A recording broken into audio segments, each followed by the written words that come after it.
The lord. ఈరోజు మనం కీర్తనల గ్రంథము 91వ అధ్యాయమును చదువుకుందామండి.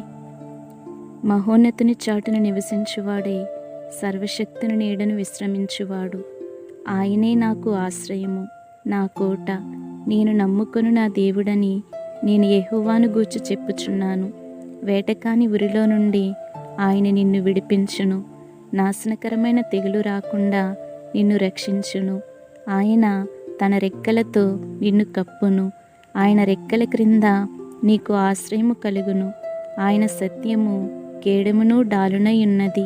రాత్రివేళ కలుగు భయమునకైనను, పగటివేళ ఎగురు బాణమునకైనను, చీకటిలో సంచరించు తెగులునకైనను, మధ్యాహ్నమందు పాడుచేయు రోగమునకైనను నీవు భయపడకుందువు.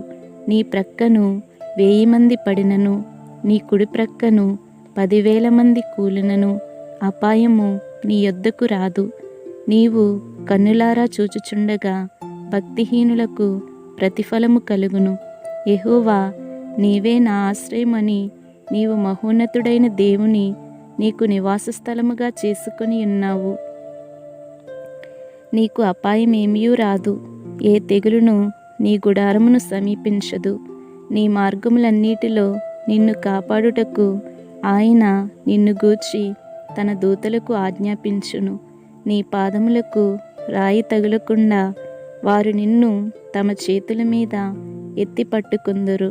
నీవు సింహములను నాగుపాములను త్రొక్కెదవు, కొదమ సింహములను భుజంగములను అనగద్రొక్కెదవు. అతడు నన్ను ప్రేమించుచున్నాడు గనుక నేనతని తప్పించెదను.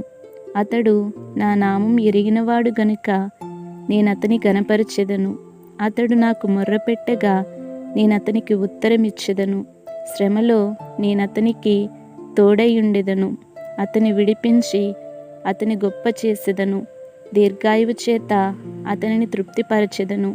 నా రక్షణ అతనికి చూపించెదను.